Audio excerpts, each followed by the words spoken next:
ఆంధ్ర తెలంగాణలో తక్కువ ఫీజులతో high quality results ఇస్తున్న ఏకైక సంస్థ తిరుమల్ ఐఏఎస్ ఇన్స్టిట్యూట్. తెలంగాణలో బెట్టింగ్ యాప్స్ కేసులో సెలబ్రిటీస్ పంజగుట్ట స్టేషన్ కు చేరుకుంటున్నారు. బెట్టింగ్ యాప్స్ కేసులో ఉదయం పంజగుట్ట పోలీస్ స్టేషన్ కు యాంకర్ విష్ణుప్రియ రాగా ఆ తర్వాత బుల్లితెర నటి రీతూ చౌదరి కూడా హాజరైంది.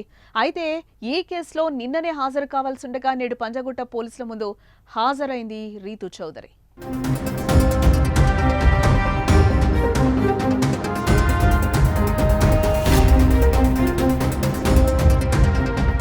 మరోపక్క రీతూ చౌదరిపై పంజాగుట్ట పోలీసులు ప్రశ్నల వర్షం కురిపిస్తున్నట్లుగా సమాచారం.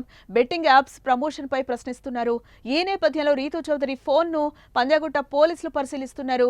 ఎన్ని యాడ్స్ చేశారు, ఎంత డబ్బు వచ్చింది, ఆ డబ్బును ఏం చేశారన్న దానిపై ప్రశ్నలు పోలీసులు అడుగుతున్నట్లుగా తెలుస్తోంది.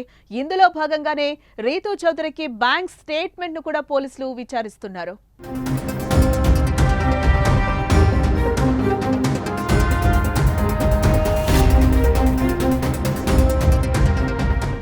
ఈ కేసులో ఇప్పటికే యాంకర్ విష్ణుప్రియను పోలీసులు అన్ని కోణాల్లో విచారించడం జరిగింది. దీంతో ఆమె నిజం ఒప్పుకుంది. ఒక్కో వీడియోకు 90,000 రూపాయలు తీసుకున్నట్లుగా మొత్తంగా 15 వీడియోలను ప్రమోట్ చేసినట్లుగా విచారణలో వెల్లడించింది.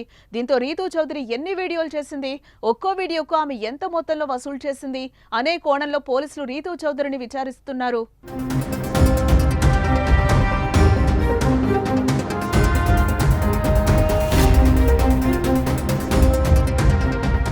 మరోపక్క బెట్టింగ్ యాప్ కేసులో తన పేరు వచ్చిన వెంటనే రీతూ చౌదరి స్పందించింది.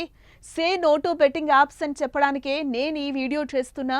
నేను రీసెంట్గా అయితే బెట్టింగ్ యాప్స్ ప్రమోట్ చేయలేదు, కానీ ఒకప్పుడంటే ఏడాది క్రితం నేను ప్రమోట్ చేసినవి ఈ మధ్య వైరల్ అవుతున్నాయి. తెలుసో తెలియకో నేను చేసిన తప్పుని మీరందరూ క్షమిస్తారని కూడా కోరుకుంటున్నాను అంటూ వీడియోనైతే రిలీజ్ చేసింది రీతూ చౌదరి.